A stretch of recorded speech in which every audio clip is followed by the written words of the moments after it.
Hello friends. So today let us discuss about the historical background of a constitution. This chapter holds very important in the UPSC exams, SSC exams, UGC, as well as even in the law related exams, even company secret exams. Okay, so having an understanding of the historical background of a constitution will give you an edge in understand the development of what was a backdrop in, and how the constitution was formed. So we have to go back to the time where the Britishers just entered India during the company rule. So it has started the company rule. We can say though the Britishers, the East India Company has come to India in form of traders in the 1600th century or 17th century, the 1600 year, but still the actual ruling of them started from the year 1773. So for the company rules comes from 1773 to 1856. Okay, then first one will be the Regulating Act of 1773. Okay, the Regulating Act of 1773. So what is this act is all about? In this act, the governor of Bengal is renamed or designated as Governor General of Bengal. Okay, and the governor of Bombay and Madras are subordinated to him. Before that, all three were separate presidencies, but now Madras and Bombay has been brought under the governor of Bengal, and he has been renamed as Governor General of Bengal. And Lord Warren Hastings, is the first Governor General in this of Bengal in this category, and he has been given an executive council with 4 members, and a Supreme Court at Calcutta was established. Okay. This was the Regulating Act of 1773. Then came the Amending Act in the year 1781. What is this act about? It has exempted the Governor Generals and the servants. You can say servants of the Governor General, like the members who assist the Governor General, from jurisdiction of Supreme Court, and it also excluded revenue matters too from the Supreme Court. Okay, appeals from provincial court must be made to the Governor General of India and Governor General of Bengal, and not the Supreme Court. So Supreme Court got a very limited jurisdiction. Okay, this is not the Supreme Court which we have now. Okay, then came the Pitt India's Act 1784. Pitt India's Act of 1784. Here, this you can say one of the milestones is the Pitt India's Act of 1784. Here the company rule. Slowly the crown started managing the affairs of the company, and now there are 2 authorities. First is Court of Directors for the commercial affairs, like the revenue earning things, revenue matters, and commercial business trade was taken care by Court of Directors. And then other authorities, Board of Control is for the political matters. So now the East India Company's the British Crown started establishing some authority on the company. Okay, so we have Court of Directors for commercial and revenue purposes, and Board of Control for political affairs. Then the company territories, the East India Company territories, are called as British possessions in India. Okay, and the British government supreme control over the company. So till 1784, the company was almost having solo authority, but from Pitt's India Act 1784, the British government got the supreme control over the company. Then came the Amending Act in the year 1786. So here what happened, the Governor General also became the Commander-in-Chief, overriding the council's decision. We had a council, right? The council to take matters to assist the Governor General, but now he got extra, you can say, authority, becoming the Commander-in-Chief. Therefore, council decisions also can be overridden by the Governor General. Then came the Charter Act of, now starts the Charter Acts. Charter Act of 1793. Okay, Charter Act of 1793. This again started reducing the influence of the company on the Indian territories, and from this act, the trade monopoly was restricted, or you can say now the company got an extension of doing the trade for 20 years. So in officially they didn't say that company is going to be closed, but they said the company can trade monopoly, like nobody else can trade in India, only the East India Company for next 20 years. And board of control was paid from Indian revenue. The British government is not paying them, from the Indian revenue only they have to pay to the board of control. Then came one of the important acts, Charter Act of 1813. Okay, Charter Act of 1813. Here what happened? Here the company monopoly trade has been abolished, and but the monopoly was given in the tea trade and trade with China. Other trades are open to other traders of the English. Okay, then it asserted the sovereignty of British Crown over the company territories of India. It allowed Christian missionaries in India. Provision for spread of Western education, and yearly 1 lakh rupees was allocated. And authorized local government to impose taxes. And also company territories in India were held by the company territories in India were held by it in trust for His Majesty, his heirs and successors. So you can say the company is now acting in the administrative capacity as a you can say as a trust for the British Crown. Then came the Charter Act of 1833. Here, the Governor General of Bengal was renamed as Governor General of India. Okay, William Bentinck is the first Governor General of India, and the company from commercial body became the administrative body. Then, next comes the Charter Act of 1853.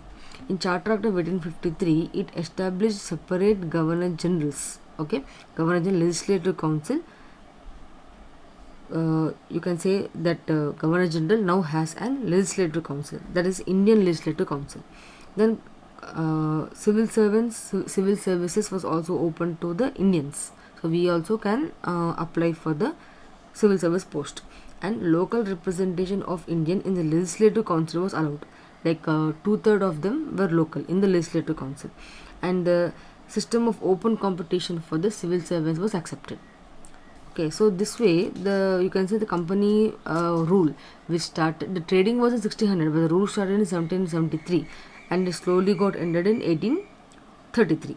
Okay, and the company became an administrative body, and then entire you can say entire control was under the British Crown for the Indian territories. Then comes the Crown rule. Then comes what? We have the Crown rule. So from when to when? The Crown rule is from 1858 to 1947. Here what happened? First one, we have the Government of India Act 1858. Okay, we have the Government of India Act 1858.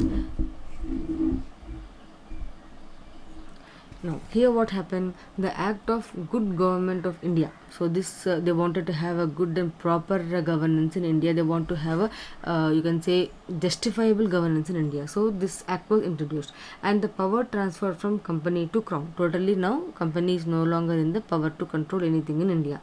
Then Governor General of India is now promoted to Viceroy of India. Okay, and Lord Canning became the first Viceroy of India, and the British Crown also created a Secretary of State for India, and he has 15-member council to assist him. Okay, so and there was the Crown, there was Secretary of State, then there was Governor General of India. Then came the Indian Council Act 1861. Okay, the Indian Council Act 1861. So what happened here? Indians as non-official members to Viceroy Legislative Council. Okay, even in the Crown rule time, we have seen in the Charter Act of 1853, in the Legislative Council we had Indian representation.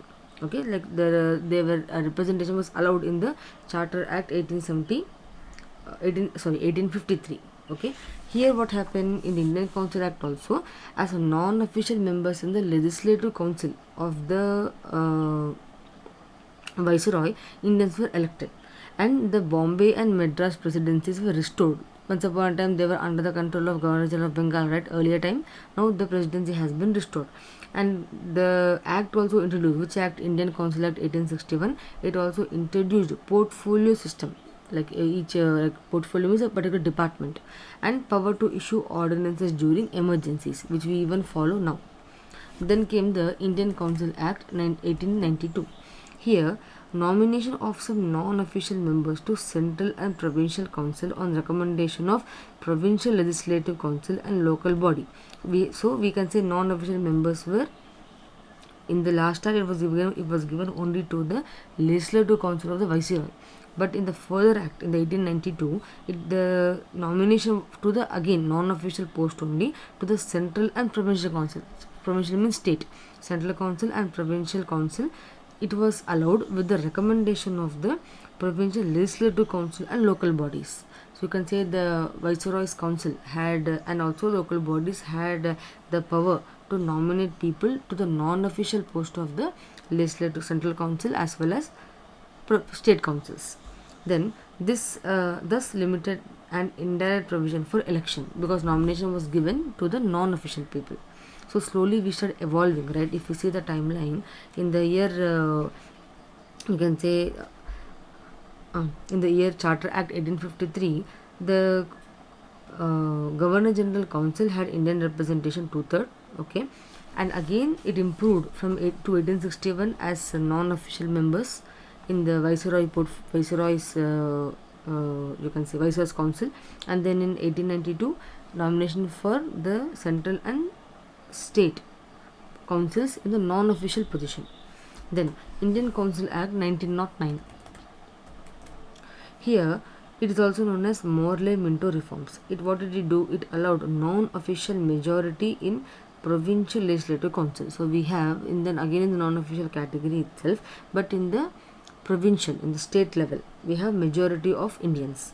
Then it allowed Indians in executive council. We can say till now only in the legislative council non-official we had, but in the executive council Indians were not allowed. But in 1909 it allowed Indians in the executive council of the viceroy, and Satyendra Prasad Sinha is the first executive council member as a law member. Then separate electorate for Muslims, system of communal representation was also started in this year by this act, and power of discussing budget. Before that we were not allowed to discuss any budget there. Then came the Government of India Act 1919. Here what happened, it is also known as Montagu-Chelmsford reforms. Here this act brought a clear division among the central and provincial subjects, means what aspects can be dealt by central council, what aspect can be taken up by the state council, and provincial subject is further divided into transferred and reserved. So you can say diarchy. The provincial means the state level matters were divided into reserved subject and transferred subject. That means two level rule in the state government side. It is called as diarchy. It also introduced bicameralism and direct election. Bicameralism is having form of parliament and direct elections. Communal representation extended to other communities as well, and office of High Commissioner was created. Central Public Service Commission was also set up. Then comes Government of India Act 1935, one of the important acts. It established All India Federation, provinces and princely states as units. Power divided into federal, provincial and concurrent lists. Right now what we are having that. And provincial autonomy, responsible government in provinces. Like every state has their own autonomy to create government, but they are responsible collectively to the center. Then diarchy was abolished. Diarchy means two type of government within the state, within the province. It has been abolished. Then established RBI, Federal Court, Provincial and Joint Public Service Commission. And bicameralism in 6 out of 11 provinces, and establishment of Federal Court. Bicameralism means having upper house and lower house. Then Indian Independence Act 1947, the last one which we have is Indian Independence Act 1947. It ended British rule in India, and 2 independent dominions, India and Pakistan, were created, and freedom to princely states either to join India or Pakistan has been given. And we know that Sardar Vallabhbhai Patel annexed almost all territories. He has all princely states into India. So this is the, you can say, the historical background for the development of the constitution. I hope you got a good revision, and let me know how the clarity is the mic, and do give your ideas and share your feedback, and kindly subscribe to the channel. It helps me, it motivates me to move ahead. Thank you so much.